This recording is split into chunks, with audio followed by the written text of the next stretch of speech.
لا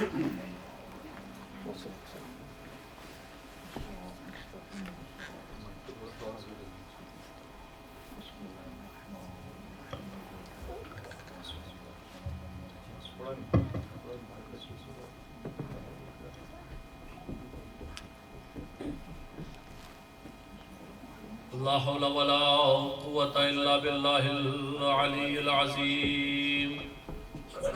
أعوذ بالله من الشيطان اللعين الرجيم. بسم الله الرحمن الرحيم.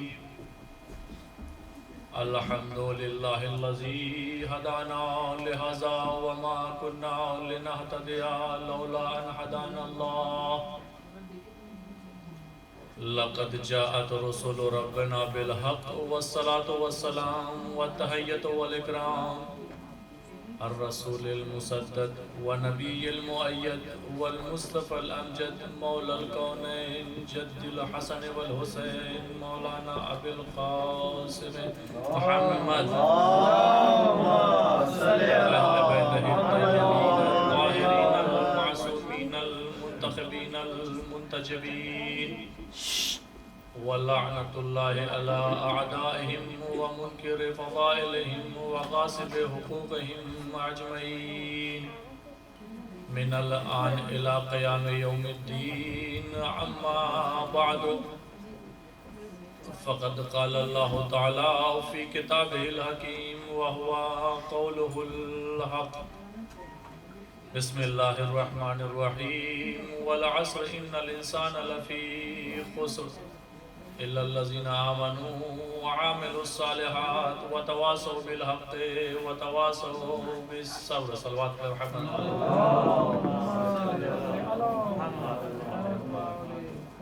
عزیزان گرامی، پہلے آپ حضرات سے گزارش ہے کہ سورہ فاتحہ کی التماس کی گئی ہے. راجہ بی بی، کنیز فضہ، سید تصور حسین، سید سردار شاہ، سید صفدر حسین، سید توقیر زہرہ، آپ حضرات ایک سورہ فاتحہ اور 3 نمبر سورہ اخلاص کی تلاوت اور ماکین مرحومین کی روح بخش ہے.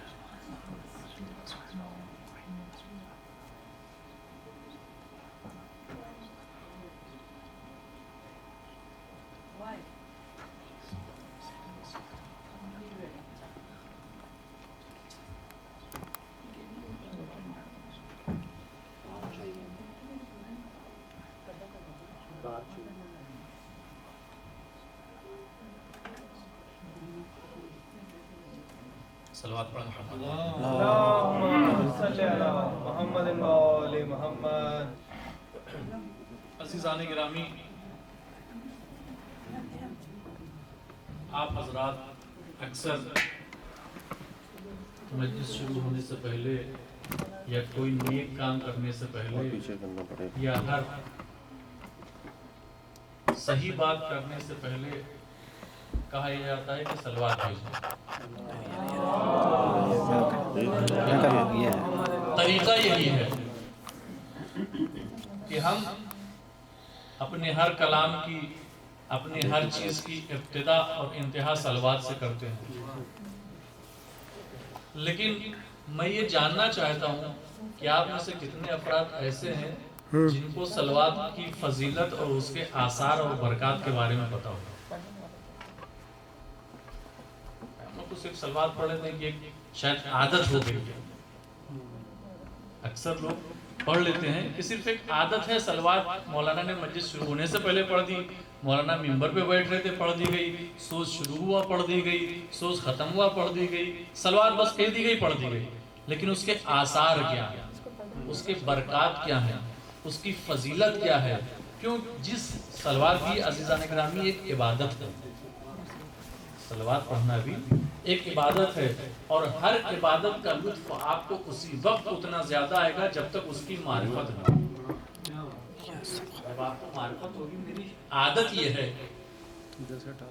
کہ میں اپنی مجلس کی ابتدا صلوات کی ایک فضیلت بیان کرنے کے بعد شروع کرتا ہوں. یہ عادت ہے.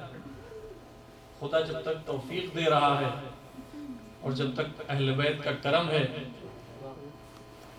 یہ اپنا شیوا جاری رکھوں گا. تاکہ لوگوں کو اہل بیت کے اوپر جو صلوات بھیجی جا رہی ہے اس کی برکتوں سے آگاہ کرتا رہا. اس صلوات صرف عادت کے طور پہ نہ پڑھیے بلکہ دیکھیے کہ اس کے فائدے کیا ہیں.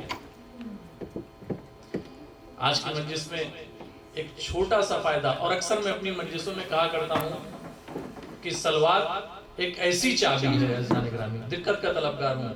صلوات ایک ایسی چابی ہے جس سے انسان اپنی زندگی، دنیا اور آخرت دونوں کے مشکلوں کو تالوں کو کھول سکتا ہے. ایک ایسی چابی ہے جس سے انسان اپنی اس دنیا کے اور اس دنیا کے جو بھی مشکلات کے تالے ہوں گے سب کو کھول سکتا ہے. جس کو میں مجلسوں میں اکثر بیان کیا کرتا ہوں.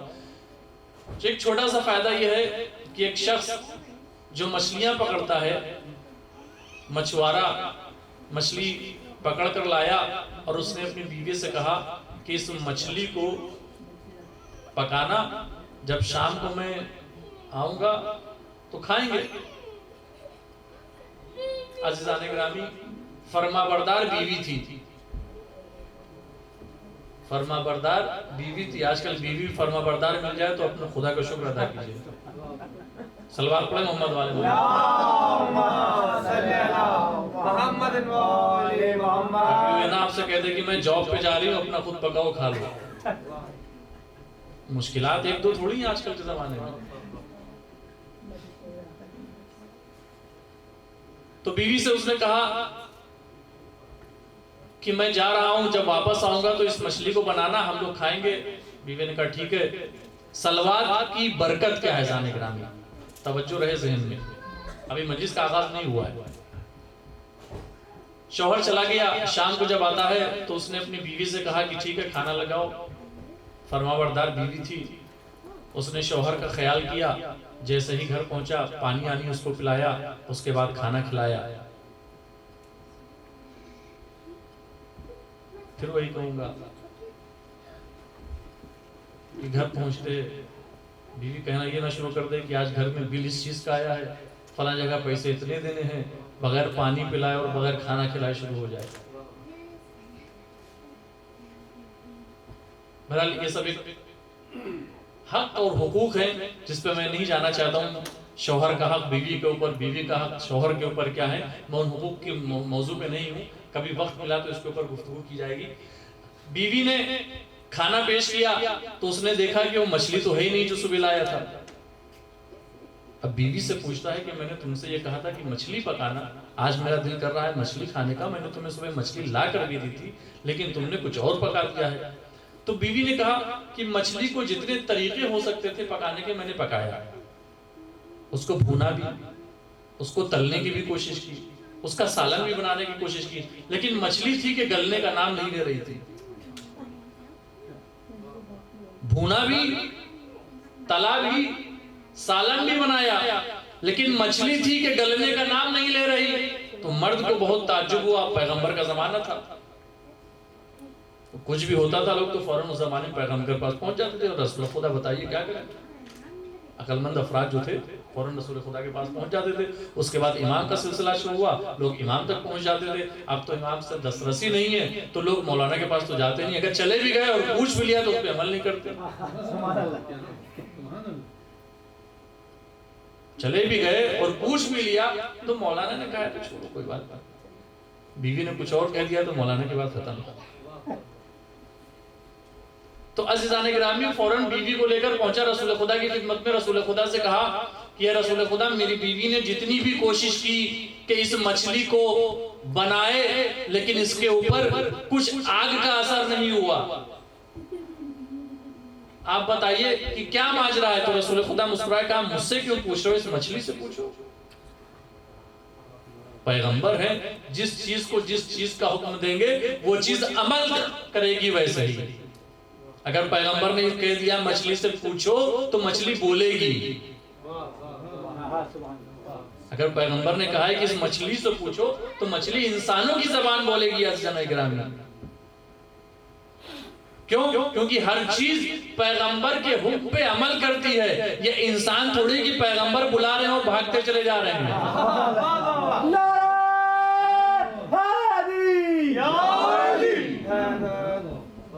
تو عزیزان گرامی جب اس شخص نے مچھلی کی طرف رخ کر کے کہا کہ یہ بتاؤ کہ جتنی بھی طریقے کیے گئے تم کو پکانے کے لیے تمہارے اوپر اس دنیا کی آگ نے کچھ اثر نہیں کیا تو وجہ کیا ہے؟ تو پیغمبر کی طرف مخاطب ہو کر وہ مچھلی کہتی ہے کہ پیغمبر خدا اگر اجازت ہو تو بتاؤں، پیغمبر خدا اگر اجازت ہو تو بتاؤں۔ عزیزان گرامی مچھلی ہے، حیوان ہے، لیکن کچھ بھی کام کرنے سے پہلے پیغمبر سے پوچھ رہی ہے وہ کیسے لوگ تھے۔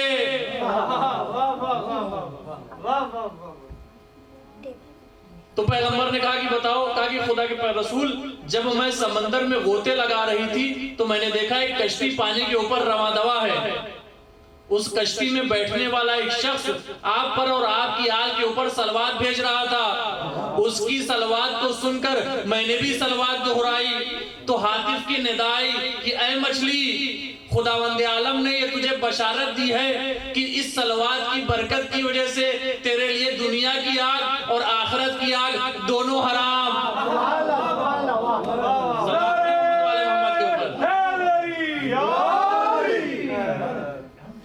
یعنی نہ اس دنیا کی آگ تجھ پر اثر کرے گی نہ اس دنیا کی آگ اثر پر کرے گی۔ تو عزیزان گرامی ایک چھوٹی سی فضیلت ہے صلوات کی۔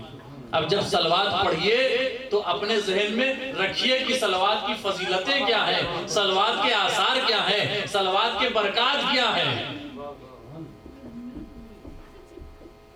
جس سورہ مبارکہ کی تلاوت آپ حضرات کے سامنے میں نے کی ہے عزیزان گرامی، یہ قانون الہی کی کتاب کا ایک قانون ہے۔ قرآن قانون الہی کی کتاب ہے۔ عزیزان گرامی انسان جس ملک میں یا جس شہر میں یا جس قبیلے میں یا جس جگہ پہ بھی رہتا ہے اسٹیٹ میں، وہاں پہ اس کی زندگی کو خوشگوار بنانے کے لیے اور اس کو زندگی کو کامیاب بنانے کے لیے وہ شہر والے، اسٹیٹ والے، گھر والے کچھ قانون بناتے ہیں۔ قانون اس لیے بناتے ہیں، انسان اپنے گھر میں بھی قانون بناتا ہے کہ بھائی گھر میں بچوں کو رات میں سونا اتنے بجے ہے، یہ سنڈے کے دن یہ کام کرنا ہے، سیٹرڈے کو فلاں جگہ جانا ہے۔ یہ سب باپ اپنے گھر میں قانون بناتا ہے، باپ قانون بناتا ہے۔ اسی طرح شہر میں قانون بنتا ہے، شہر کے بعد اسٹیٹ میں بنتا ہے، اسٹیٹ کے بعد ملک میں بنتا ہے۔ بہرحال قانون اس لیے بنائے جاتے ہیں تاکہ قانون پہ انسان عمل پیرا ہو، اس قانون کو فالو کرے تاکہ اس کی زندگی اچھی گزرے۔ قانون اس لیے تو بنتے ہیں نا کہ انسان قانون پہ عمل کرے تاکہ اس کی زندگی بہتر گزرے۔ دنیا کے قانون میں اور قانون الہی میں فرق کیا ہے عزیزان گرامی؟ آپ جب کسی شہر میں رہنے کے لیے جائیں یا کہیں جائیں وہاں سے کہیں کہ مجھے اس کی لاء کی کتاب دے دی جائے، جب آپ اس لاء کی کتاب کو لیے اس ملک کے یا اس شہر کے قوانین کو پڑھ لی، کیونکہ آپ نئے گئے، آپ کو وہاں کے قانون کے بارے میں پتہ نہیں، آپ نے اس قانون کی کتاب کو پڑھ لیا، قانون کی کتاب پڑھ لیا اور اس کا کیا کیا کچھ نہیں پتا۔ جب بھی آپ کسی قانون کی خلاف ورزی کریں گے اور جب آپ کو پکڑا جائے گا تو آپ سے یہ پوچھا جائے گا کہ یہ بتاؤ کیا تم نے اس کتاب میں فلاں قانون کو نہیں پڑھا تھا؟ تم نے قانون کی خلاف ورزی کیوں کی؟ کیا تمہیں قانون نہیں پتا جو قانون میں ہماری کتاب میں لکھا تھا؟ کوئی بھی عدالت، کوئی بھی جج آپ سے یہ نہیں پوچھے گا کہ وہ کتاب کہاں ہے، وہ ہمیشہ یہ پوچھے گا کہ تمہیں قانون یاد ہے یا نہیں یاد ہے۔ قانون الہی اور دنیا کے قانون میں یہی فرق ہے، قانون الہی میں کتاب کی بھی اہمیت ہے اور قانون کی بھی اہمیت ہے، لیکن دنیاوی قانون میں صرف قانون کی اہمیت ہے، اسی لیے وہ قانون بدلتے رہتے ہیں۔ قانون الہی جو ہے جس میں کتاب کی بھی اہمیت ہے، خدا رسول خدا لے کر آئے تھے، قیامت تک یہ قانون جائیں گے، تو اسی قانون الہی کی کتاب کا ایک چھوٹا سا قانون خداوند عالم نے بھی اپنی کتاب بھیج دی قانون کی کہ یہ میرے قانون کی کتاب ہے، اگر تم لوگ ان قوانین پہ عمل کرو گے تو تم اس دنیا میں بھی کامیاب رہو گے اور آخرت میں بھی کامیاب رہو گے۔ عزیزان گرامی ہم لوگ کمال کسی اور چیز کو سمجھتے ہیں۔ کمال کا مطلب یہ ہے کہ انسان کی ترقی، ہم ترقی الگ الگ چیزوں میں ڈھونڈا کرتے ہیں، لیکن جو انسان قرآن پہ چل کے ترقی حاصل کرے وہ ترقی ایسی ہوتی ہے، وہ کمال ایسا ہوتا ہے جس کو کبھی زوال نہیں ہوتا۔ تو قانون الہی کی کتاب کا ایک چھوٹا سا قانون جس میں خداوند عالم قسم کھا کے کہہ رہا ہے کہ والعصر ان الانسان لفی خسر، ترجمے سے آپ سبھی حضرات واقف ہوں گے، بس تھوڑی تھوڑی سی بات کر کے تمام گوشوں پہ روشنی نہیں ڈالی جا سکتی کہ والعصر ان الانسان لفی خسر، قسم ہے زمانے کی کہ انسان گھاٹے میں ہے، قسم ہے زمانے کی کہ انسان گھاٹے میں ہے۔ اس کا ترجمہ یہی ہے، کوئی بھی کتاب میں آپ کہیں کسی بھی ٹرانسلیشن میں جا کے دیکھ لیجیے۔ ایک بات اور ایک لمحے فکریہ ہے آپ حضرات کے سامنے جو میں بیان کرنا چاہتا ہوں۔ اگر میرا جھگڑا یہاں میرے کزن حسن بھائی سے ہو جائے اور حسن بھائی کو لوگ یہاں پہ جانتے ہیں تو لوگ حسن بھائی کی بات مانیں گے، کیونکہ ان کو بہت پرہیز سے جانتے ہیں، یہاں رہ رہے ہیں، ان کے بارے میں لوگ جانتے ہیں۔ مجھے اپنی بات ثابت کرنے کے کیونکہ میں کمزور ہوں، مجھے کوئی جانتا نہیں، میں صحیح میں نہیں ہوں، مجھے اپنی بات ثابت کرنے کے لیے کیا کرنا پڑے گا؟ کمزور آدمی قسم کھاتا ہے، کہتا ہے قسم قرآن کی میں نے نہیں کیا۔ یہی تو ہے نا، کہیں بھی آپ گواہ بننے کے لیے جائیے کورٹ میں تو آپ کو اپنی بات ثابت کرنے کے لیے کہا جاتا ہے کہ بھائی قسم کھاؤ۔ رسول خدا کے زمانے میں بھی یہی تھا کہ اگر تمہیں اپنی بات ثابت کرنی ہے، جب سامنے والا تمہاری بات نہیں مان رہا ہے تو قسم کھاؤ۔ کمزور آدمی قسم کھاتا ہے، خداوند عالم کس سے کمزور ہے؟ بھائی خدا کہہ رہا ہے کہ والعصر ان الانسان لفی خسر، قسم ہے زمانے کی، خداوند عالم کس سے کمزور ہے؟ قسم کمزور آدمی کھاتے ہیں جن کو اپنی بات کو منوانا ہوتا ہے۔ خداوند عالم اپنی بات منوانے کا محتاج نہیں ہے، خداوند عالم کسی سے کمزور نہیں ہے کہ وہ قسم کھا کر یہ بتائے کہ میں قسم کھا رہا ہوں، کیوں میں کسی سے کمزور ہوں؟ نہیں عزیزان اکرامی، بلکہ یہاں پہ قسم خداوند عالم اس لیے کھا رہا ہے کہ دیکھو یہ مسئلہ کتنا اہمیت کا حامل ہے کہ میں خدا ہو کے قسم کھا رہا ہوں۔ یہ مسئلہ کتنی اہمیت کا حامل ہے۔ قسم والعصر ان الانسان لفی خسر، قسم ہے زمانے کی، خداوند عالم نے زمانہ بھی معین نہیں کیا۔ عجیب بات ہے، یہ سورہ عزیزان اکرامی عجیب سورہ ہے، عجیب سورہ ہے۔ اس کے اگر آپ الف واو سے شروع کیجئے والعصر تو اس کے ایک ایک لمحے، ایک ایک الفاظ کے اوپر کئی کئی مجلسیں پڑھی جا سکتی ہیں۔ اب اس میں خداوند عالم نے والعصر قسم کھانے کے بعد کہہ دیا والعصر زمانے کی قسم کھا لی۔ کون سا زمانہ ہے؟ جناب آدم کا ہے، جناب نوح کا ہے، ابراہیم کا ہے، موسیٰ کا ہے، پیغمبر کا ہے، حضرت علی کا ہے، امام زمانہ کا ہے۔ کون سا زمانہ ہے؟ کس زمانے کی خداوند عالم قسم کھا رہا ہے؟ کون سا زمانہ اتنا اہمیت کا حامل ہے جس کی خداوند عالم قسم کھا رہا ہے؟ ہر محترم چیز کی قسم کھائی جاتی ہے، ہر چیز کی قسم نہیں کھائی جاتی ہے۔ بھائی آپ بھی جس کی قسم کھاتے ہیں وہ آپ کی نگاہ میں قابل احترام ہوتی ہے چیز، تاکہ لوگ آپ کی بات مانیں۔ یہ کون سا زمانہ ہے؟ بہرحال اس موضوع میں بھی نہیں جانا ہے۔ خداوند عالم نے زمان قسم کھائی کہ والعصر ان الانسان لفی خسر۔ اب ایک دوسری بات اور پیش آ گئی اس میں، عجیب سورہ ہے۔ خداوند عالم جس نے انسان کو خلق کیا، اشرف المخلوقات بنایا، انسان کو اشرف المخلوقات بنایا، اس اپنی مخلوق کے لیے کہہ رہا ہے کہ قسم ہے زمانے کی کہ انسان گھاٹے میں۔ ارے جب گھاٹے میں تھا تو بنایا کائے کے لیے؟ جب انسان کو گھاٹے ہی میں رکھنا تھا تو بنایا کائے کے لیے؟ والعصر ان الانسان لفی خسر۔ اور گھاٹا بھی یہ معین نہیں کہ گھاٹا کون سا ہے، پیسے کا ہے، گھر کا ہے، بیوی کا ہے، گاڑی کا ہے، مقام کا ہے، کرسی کا ہے، بچوں کا ہے، فیملی کا ہے، کون سا گھاٹا ہے یہ بھی خداوند عالم نہیں بتا رہا ہے۔ صرف قسم کھا کے ہر چیزیں ایسی بتا دینا جنرل، والعصر ان الانسان لفی خسر، زمانہ کون سا ہوگا پتہ نہیں، انسان کون سے ہوں گے، جناب آدم کے زمانے کے ہوں گے، کالے ہوں گے، گورے ہوں گے، لمبے ہوں گے، ناٹے ہوں گے، ہندوستان کے ہوں گے، پاکستان کے ہوں گے، جاپان کے ہوں گے، انسان کہاں کسی کہہ دیا والعصر ان الانسان، انسان گھاٹے میں ہے۔ گھاٹا کون سا ہوگا وہ بھی نہیں بتایا، اب ہم کریں تو کیا کریں؟ فائدہ اب کہاں ہے بھائی؟ ہمیں تو خداوند تعالیٰ نے کہہ دیا والعصر ان الانسان لفی خسر، قسم ہے زمانے کی کہ انسان گھاٹے میں ہے۔ عزیزان گرامی، اگر یہ قانون الہی کی کتاب کا قانون یہیں پہ رک جاتا تو ضرور ہم سب گھاٹے میں ہوتے۔ اب انسان کی خصوصیات خداوند عالم بتا رہا ہے کہ دیکھو کون لوگ نجات پائیں گے، الا الذین آمنوا۔ پہلی صفت ان کے اندر یہ ہوگی کہ وہ لوگ ایمان لائے ہوں گے۔ پھر عجیب بات ہے ذرا، کیا صرف ایمان کافی تھا؟ اور طلب بات ہے ذرا گرامی، الا الذین آمنوا، اگر ایمان صرف کافی ہوتا تو سورہ ختم ہو جاتا۔ بھائی جو لوگ ایمان لے آئے وہ لوگ نقصان میں نہیں، الا الذین آمنوا وعملوا الصالحات، ایمان لائے ہو اور عمل صالح کرتے ہو۔ بڑی مصیبت کی شرط ہے۔ ایمان تو اسلام کیسے بھی کر کے لوگوں سے کہہ دے گا کہ میں مومن ہوں، لیکن عمل صالح کا کیا کرے گا؟ الا الذین آمنوا وعملوا الصالحات، ایمان لائے ہو اور عمل صالح کرتے ہو، اس کے علاوہ کیا؟ حق کی وصیت اور صبر کی تلقین کرتے ہو۔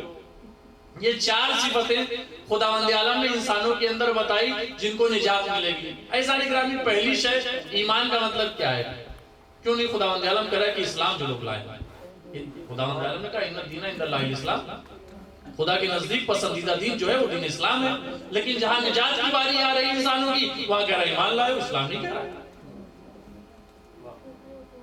قرآن کی آیت تو یہی ہے نا کہ ان الدین عند اللہ الاسلام، ہمارے نزدیک، یعنی اللہ کہہ رہا ہے کہ اللہ کے نزدیک پسندیدہ دین جو ہے وہ دین اسلام ہے، لیکن جہاں انسانوں کے فائدے کی بات ہے، جہاں انسان نجات پائیں گے، وہاں کہہ رہا ہے کہ الا الذین آمنوا، وہ لوگ جو ایمان لائے۔ اسلام کا تذکرہ ہی نہیں کہیں گے۔ نعرہ حیدری! اسلام میں اور ایمان میں فرق ہے ذہنی گرامی۔ اس سے تو یہی پتہ چل رہا ہے نا کہ اسلام میں اور ایمان میں فرق ہے۔ آپ قرآن مجید میں اگر قرآن کا پڑھیں عزیزان گرامی، میں اکثر کہتا ہوں، بہرحال یہ سب چیزیں کہنے کی نہیں ہیں، لیکن اب کیا کروں، منبر کا حق بھی ہے اور میرا فرض بھی ہے کہ یہ چیزیں بیان کی جائے کہ جب بھی آپ قرآن پڑھیے تو قرآن ترجمے کے ساتھ پڑھیے۔ بھلے آپ اگر 1 گھنٹے میں ایک پارہ پڑھنے کی کوشش کر رہے ہیں بغیر ترجمے کے، لیکن اگر آپ 1 گھنٹے میں ایک پارہ ترجمے کے ساتھ پڑھیں تو خدا کی قسم وہ ایک پارہ، ایک صفحہ پڑھنا بہتر ہے، تاکہ آپ دیکھیں کہ اللہ آپ سے کہہ کیا رہا ہے۔ آپ نے تو اور بھی پڑھ لیا، آپ سوچے بہت پتہ چلا وہ قرآن میں آیتیں ایسی ہیں کہ خدا وہ آیتیں آپ ایسی پڑھیں، قرآن پڑھیں، قرآن آپ کو لعنت کر رہا ہے۔ کیوں؟ آپ کو پتہ ہی نہیں۔ ورتل قرآن، اس قرآن کی آیت ہے کہ بہت سے قرآن ایسے پڑھنے والے ہیں جن کے اوپر قرآن لعنت کرتا ہے۔ رب تعلیل قرآن والقرآن یلعنہ، بہت سے قرآن کے ایسے پڑھنے والے ہیں کہ جن کے اوپر قرآن لعنت کرتا ہے۔ تو کم سے کم ہم پڑھیں تو ترجمہ دیکھیں تو کہ کیا لکھا ہے، کہ ایسا نہ ہو کہ ہم جو چیز پڑھ رہے ہیں اور ہمارے اوپر لعنت ہو رہی ہے۔ تو عزیزان گرامی، قرآن میں جب آپ دیکھیے گا تو خداوند عالم نے جہاں جہاں بھی خطاب فرمایا ہے وہاں کہیں بھی یا ایھا الذین مسلمون نہیں کہا ہے خداوند عالم نے، یا کہا یا ایھا الناس، اے لوگوں، یعنی جب مشرکین اور کافر کو خطاب خداوند عالم نے کیا ہے تو وہ بھی کہا ہے رسول خدا سے کہا ہے قل، تم کہو ان لوگوں سے، قل یا ایھا الناس، کہیں بھی یا ایھا الذین مسلمون نہیں کہا ہے۔ خداوند عالم ہم نے کہا ہے قل یا ایھا الذین آمنوا، وہ لوگ جو ایمان لے آئے۔ تو ایمان اور اسلام میں فرق ہے۔ فرق ایک چھوٹا سا ہے عزیزان گرامی جس کو بیان کر دیا جائے ایک مثال دے کر، تاکہ آپ لوگوں کے بعد ذہنوں میں ہمیشہ کے لیے بیٹھ جائے کہ اسلام اور ایمان میں فرق کیا ہے۔ ہمارے گھر میں توجہ کا طالب علم عزیزان گرامی، فرق اسلام اور ایمان کا۔ ہمارے گھر میں کسی کی موت ہو جاتی ہے، میں ایک جگہ گیا تھا مجلس پڑھنے، وہاں میرے جاننے والے تھے، یہ مثال میں نے کیا بیان کی کہ بھائی میں یہاں مجلس پڑھنے آیا ہوں اور ہو سکتا ہے کہ جعفر صاحب نام تھا ان کا، میں نے کہا جعفر صاحب کے یہاں کسی کا موت ہو جائے، اور میں جب مجلس پڑھ کے اترا تو بیچارے ناراض ہوئے کہ مولانا آپ نے ہماری مثال کیا کہ ہمارے گھر میں موت برحق ہے سب کیا ہے۔ تو اس کے بعد سے میں نے مثالی دینا، میں اپنے لیے کہتا ہوں میرے گھر میں کسی کی موت ہو جائے، کسی کو برائی نہ لگے، ہر انسان موت سے ڈرتا ہے، اگر میرے گھر میں کسی کی موت ہو جائے اور مجھے یقین ہے کہ روح چلی گئی، اب اس میں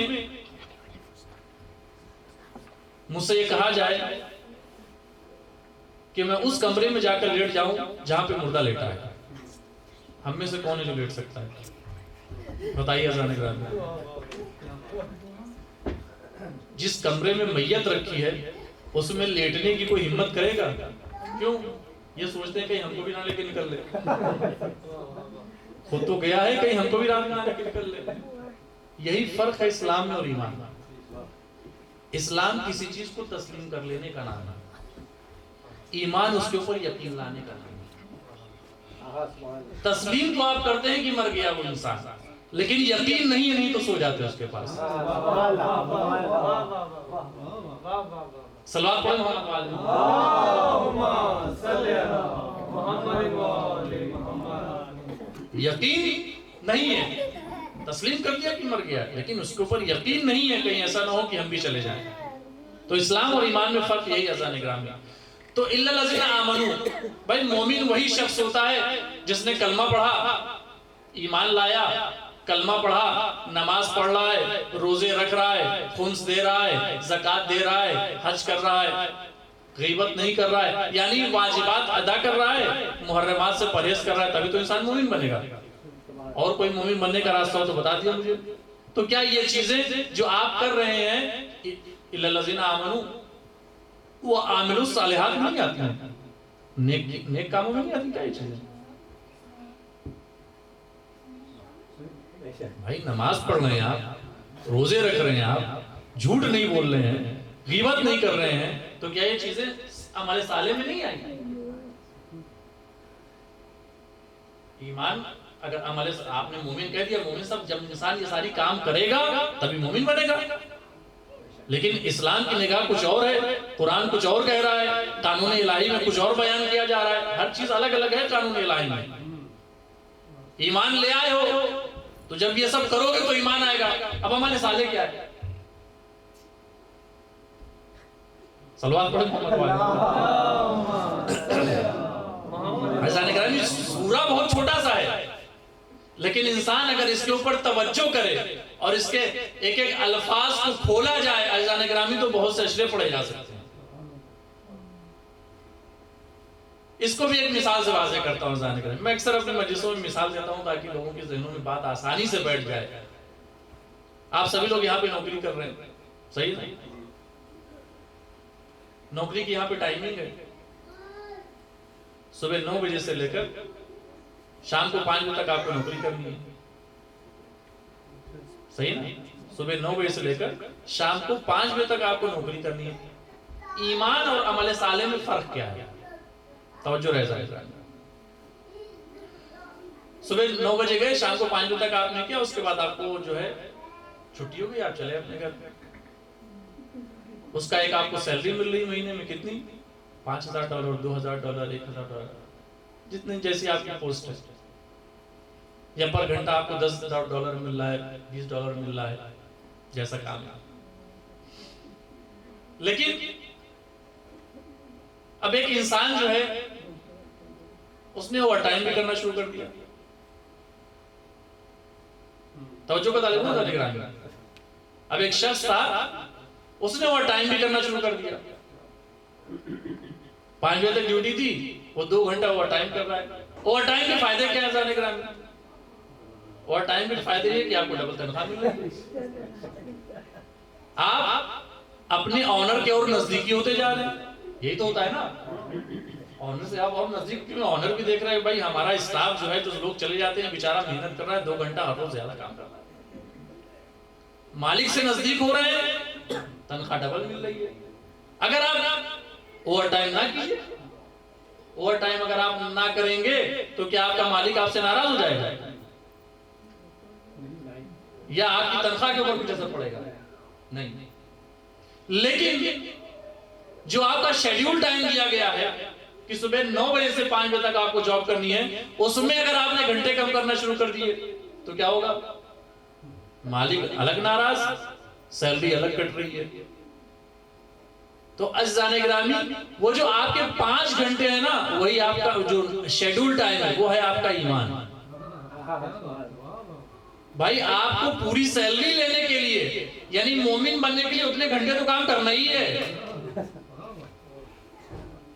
مومن بننے کے لیے یہ چیزیں تو آپ کو کرنی ہی ہیں. لیکن اگر اللہ کے نزدیک ہونا ہے تو آپ کو اوور ٹائم کرنا پڑے گا.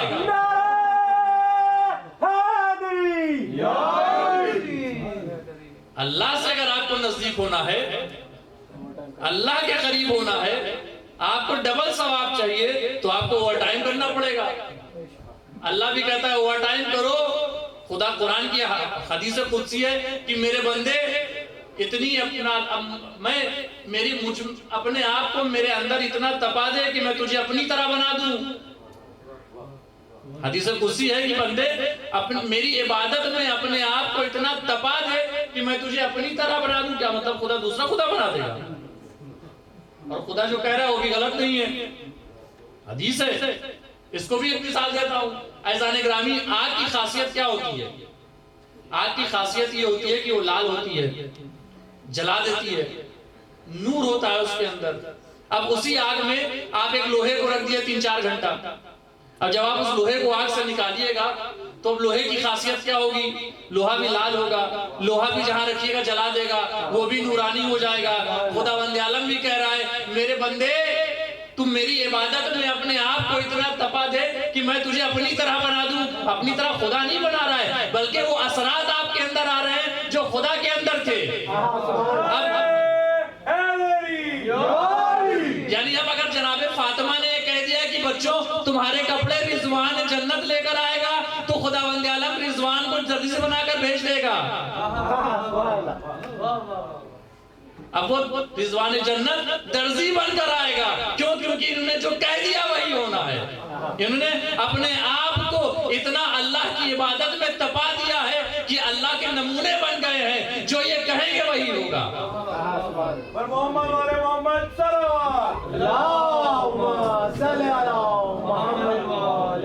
یعنی اب جو جناب فاطمہ کہیں گی وہی حق ہے، حضرت علی جو کریں گے وہی حق ہے. تو وَعَامِلُ الصَّالِحَاتِ ایمان لے آئے ہو تو عمل صالح بھی کرو. مصیبتوں کی گھڑی ہے عزیزان کرام، انسان کرے تو کیا کیا کرے 24 گھنٹے کے اندر. بچوں کو دیکھے، بیوی کو دیکھے، نوکری کو دیکھے، آنر کو دیکھے یا عمل صالح کو دیکھے. چھوٹا سا ٹائم ہے جو کچھ بھی ہوتا ہے انسان کہتا ہے مولانا بزی بہت ہے آج کل ٹائم نہیں ہے. جہاں بھی دین کا مسئلہ آتا ہے انسان بزی ہو جاتا ہے. جہاں کہیں دین کی باتیں کرنے کے لیے کہی جاتی ہیں کہ بھائی آپ یہ کر لیے تھوڑا سا، وہ کر لیے مولانا بزی بہت ہیں آج کل. ہم بچوں کی پڑھائی کا مسئلہ چل رہا ہے، کسی کو گھر میں یہ پرابلم ہو گئی ہے، بیوی سے آج کل ٹینشن چل رہا ہے، قرآن پہ عمل نہیں کر رہے ہیں. یہی پرابلم تو یہی سب ہوگا جب آپ قرآن پہ عمل نہیں کریں گے. ایک صاحب آئے ہمارے پاس کہنے لگے مولانا میرے استاد کہہ رہے تھے کہ مولانا، انہوں نے کہا کہ مولانا میرے کیا بچہ ولادت ہونے والی ہے. تو مولانا نے کہا کہ ایسا ہے جب آپ کا بچہ ہو جائے تو آپ اپنے بچے کو ہمارے پاس بھیجیے گا کلاس میں. کہنے لگے مولانا وہ جب آئے گا دنیا میں تو بہت اسکول جانا ہے، دیکھا جائے گا جب بڑا ہوگا تو دیکھیں گے. میرے استاد کہنے لگے کہ 20 سال کے بعد میں نے اس شخص کو دیکھا کہ دھوپ کی گرمی میں سائیکل پہ جا رہا ہے، ہانپتا ہوا. میں نے کہا کہاں جا رہے ہو؟ کہا مولانا اپنے بیٹے کو ڈھونڈ رہا ہوں. کہا کیوں؟ کہا مولانا کچھ مل جائے گا تو میں آپ کے پاس بھیجوں گا، کچھ سمجھا دیجیے گا. تو میرے استاد کہیں گے میں نے یہی بات تم سے 20 سال پہلے کہی کہ اپنے بیٹے کو لے آنا تو میں اس کو سمجھا دوں. آج تو جب پریشان ہو گئے تو کہہ رہے ہو کہ میں بھیجتا ہوں. تربیت عجیب شے ہے جانے کا. تو الا الذین آمنوا وعملوا الصالحات ٹائم نہیں ہمارے پاس کہ ہم عمل صالح کریں اور چاہتے بھی ہیں کہ اللہ کے نزدیک ہو جائیں. دونوں چیزیں ہم وہ فارسی کی مثال ہے کہ ہم انسان خدا اور خرما دونوں چیز چاہیے انسان کو. ٹائم نہیں ہے، عمل صالح بھی کرنا ہے، اللہ کے نزدیک بھی ہونا ہے، ایمان پہ بھی چلنا ہے، سب کچھ ہے عزیزان گرامی. اس کے ساتھ ساتھ ٹائم نہیں ہے ہمارے پاس کہ ہم ان سب چیزوں پہ عمل کر سکیں. میں مجلسیں ایسے ہی پڑھتا ہوں، بہرحال مجھے اس چیز کی فکر نہیں ہوتی کسی کو پسند آ رہی ہے نہیں. اللہ کو پسند آئے، معصومین کو پسند آئے، میرے لیے کافی ہے۔ اور محمد والے محمد صلوات اللہم صلی علی محمد والے محمد۔ بہرحال عزیزان گرامی، اس کے اوپر بھی گفتگو ہوگی کہ انسان کرے تو کیا کرے کہ اس کا وقت جو ہے وہ اللہ کے لیے ہو۔ اِلَّا الَّذِينَ آمَنُوا وَعَمِلُوا الصَّالِحَاتِ، اوور ٹائم کریں تاکہ ثواب ملے۔ بہرحال کل کے مجلس میں ہو سکتا ہے اس کے اوپر روشنی ڈال جائے، اس سے زیادہ دامن وقت میں گنجائش نہیں ہے۔ جب یہ لوٹا ہوا، جب جناب زہیر کی بیوی کو یہ پتہ چلا عزیزان گرامی کہ کربلا میں سب شہید ہو گئے، تو جناب زہیر نے کی بیوی کہتی ہیں کہ میں نے سوچا کہ زہیر کا کربلا میں کوئی نہیں تھا، کس نے زہیر کو کفن دیا ہوگا، کس نے زہیر کو غسل کیا ہوگا، کس نے زہیر کو دفن کیا ہوگا۔ تو بیوی کیا کرتی ہے، اپنے غلام کو بلایا، غلام کو بلانے کے بعد غلام سے کہتی ہے کہ میں تم کو یہ کفن دے رہی ہوں، کفن لے کر کربلا میں جاؤ اور زہیر کو کفن دے دینا، کفن کرنے کے بعد زہیر کو دفن کرنا، جب تم واپس آؤ گے تو میں تمہیں آزاد کر دوں گی۔ بیوی نے یہ کہا اور وقت معین کیا، غلام اب ہمارے گھر سے نکلا، کربلا پہنچا ہوگا، کربلا پہنچنے کے بعد اتنا ٹائم اس کو لگا ہوگا کہ اس نے زہیر کو غسل و کفن دیا ہوگا، اب غلام کربلا سے واپس آ رہا ہوگا، وقت معینہ پہ کسی نے دروازے پر دق الباب کیا، دروازہ کھلا تو دیکھا غلام کھڑا ہے۔ غلام کو کھڑا دیکھا تو جب جناب زہیر کی بیوی خوش ہو جاتی ہے کہ یہ غلام، یہ بتا کیا تو نے زہیر کو، غلام سے پوچھتی ہیں کیا بتا تو نے کفن دے دیا؟ تو جیسے ہی زہیر نے یہ دیکھا، اپنے ہاتھ دونوں آگے لے کر آئے، دیکھا زہیر کے ہاتھ میں کفن ہے، جیسے ہی کفن کو دیکھا زہیر کی بیوی کہتی ہے ارے میں نے تجھے کفن دیا تھا تاکہ اپنے آقا کو کفن دے دے، لیکن تو کفن واپس لے آیا۔ غلام کہتا ہے بیوی کفن ایک دیا تھا، لاشیں 72 تھے، ایک طرف علی اکبر کا لاشا تھا، ایک طرف قاسم کا لاشا تھا، ایک طرف مونو محمد کا لاشا تھا۔ بی بی مجھے شرم آئی کہ حسین کا لاشا پڑا رہے اور میں زہیر کے لاشے کو کفن دے دوں۔ بی بی میں کفن دے نہ سکا، اس لیے کفن واپس لے آیا۔ ارے جب غلام کو یہ عالم ہے تو جناب سجاد کا کیا حال ہوا ہوگا جب دیکھا کہ بابا کا لاشا ہے جس میں کفن نہیں ہے، جوان بیٹا ارے کرے تو کیا کرے، ہاتھوں میں ہتھکڑیاں، پیروں میں بیڑیاں، نزدیک تھا کہ قفس روح سے، قفس عنصری سے روح پرواز کر جائے۔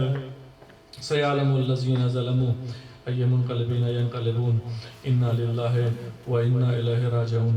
پالنے والے ہمارے اس مختصر سے اعمال کو قبول فرما، پالنے والے محبان اہل بیت جہاں جہاں بھی ان کی جان و مال و آبرو کی حفاظت فرما، پالنے والے تجھے واسطہ محمد والے محمد کا کہ محبان اہل بیت جتنے بھی مقروض ہیں ان کے قرضوں کو عطا فرما، پالنے والے تجھے واسطہ محمد والے محمد کا محبان اہل بیت جتنے بھی بے روزگاروں کو روزی عطا فرما، پالنے والے تجھے واسطہ محمد والے محمد کا کہ محبان اہل بیت جتنے بھی صاحب اولاد ہیں ان کو اولاد صالح اور صالح عطا فرما، پالنے والے تجھے واسطہ محمد والے محمد کا کہ جو بھی ہمارے بھائی مریض ہیں، محبان اہل بیت مریض ہیں، ان کو شفا کامل اور عاجل عطا فرما، پالنے والے تجھے واسطہ محمد والے محمد کا کہ ہمیں عمل صالح کرنے کی توفیق عطا فرما، پالنے والے تجھے واسطہ محمد والے محمد کا کہ امام زمانہ کے ظہور میں تاجیل فرما اور ان کو اعوان و انصار میں شمار فرما۔